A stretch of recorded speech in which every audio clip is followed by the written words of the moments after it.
भावुक भक्तों में हनुमान, वज्रांग बली, महावीर हनुमान जी सहज सरल और भोले हैं। इनके भोलेपन एवं श्री रघुनाथ जी के चरण कमलों में इनकी अद्भुत प्रीत की अनेक कथाएं भक्तों में प्रचलित हैं। उनका आधार तो विदित नहीं, किंतु वे कथाएं हनुमान जी की सरलता, उनके भोलेपन एवं उनकी अलौकिक श्री राम प्रीत की परिचायिका है। इस कारण यहाँ कुछ कथाओं का उल्लेख करना अनुचित नहीं प्रतीत होता। भगवान श्री राम के अनन्य भक्त हनुमान जी की माता जानकी के चरणों में भी अद्भुत भक्ति है और जगजननी जनक दुलारी इन्हें प्राण तुल्य प्यार करती हैं। इस कारण ये माता जी के सम्मुख तनिक भी संकोच नहीं करते। माता से संकोच भी कैसा। बात है मंगलवार प्रातः काल की। हनुमान जी को भूख लगी। वे सीधे माता जानकी के समीप पहुंचे और बोले, मां, मुझे भूख लगी है, कलेवा के लिए कुछ दीजिए। बेटा, मैं अभी स्नान करके तुम्हें मोदक देती हूं। माता के वचन सुनकर हनुमान जी प्रभु श्री राम का नाम जपते हुए माता के स्नान कर लेने की प्रतीक्षा करने लगे। जगदम्बा सीता ने स्नान करके श्रृंगार करना प्रारंभ किया। माता की मांग में सिंदूर देखकर भोले हनुमान जी ने पूछा, माता जी, आपने यह सिंदूर क्यों लगाया है? माता जानकी को हंसी आ गई।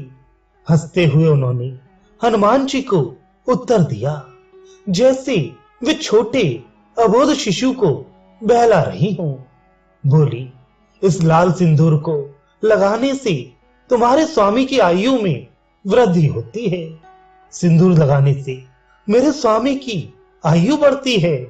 हनुमान जी मन ही मन सोचने लगे और देर तक सोचते रहे। वे सहसा उठे और ढूंढकर सर्वांग में तेल लगाया। तत्पश्चात आपाद मस्तक सिंदूर पोत लिया। सर्वांग सिंदूर रूप हो गया, जैसे उन्होंने सिंदूर में स्नान किया हो। मेरे इस सिंदूर लेप से मेरे प्रभु की आयु वृद्धि हो जाएगी। इस हर्षोल्लास में उन्हें अपनी क्षुधा का भी ध्यान ना रहा। हनुमान जी सीधे प्रभु श्री राम की राजसभा में पहुंचे ही थे कि उन्हें इस सिंदूर पूरित अंग अद्भुत वेश में देखकर वहां जोर का अट्टहास हुआ। स्वयं भगवान श्री राम भी मुस्कुरा उठे। वे हनुमान जी से पूछ बैठे, हनुमान, आज तुमने सर्वांग में सिंदूर ले कैसे कर लिया? सरल हनुमान जी ने हाथ जोड़कर विनम्रता पूर्वक उत्तर दिया, प्रभु, माता जी के तनिक सा सिंदूर लगाने से आपकी आयु में वृद्धि होती है।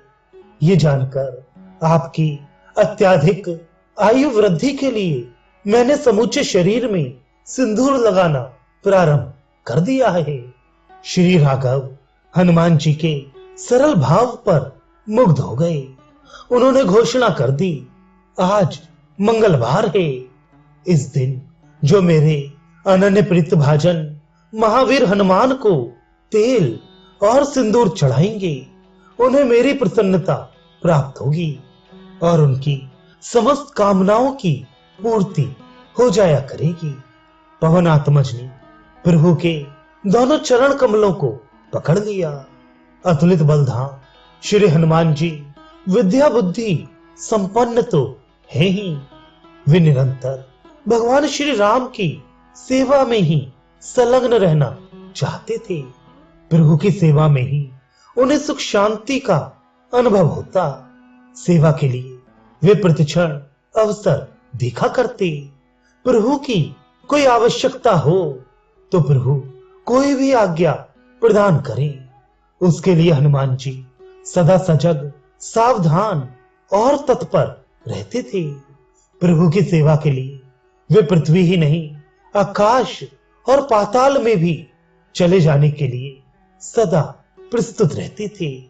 उनकी इसी सेवा वृत्ति के कारण भरत आदि बंधुओं की बात तो अलग रही। स्वयं जगजननी जानकी को भी प्रभु की किसी सेवा का सुयोग प्रायः नहीं मिल पाता। इस कारण वे सभी उद्विग्न रहा करते।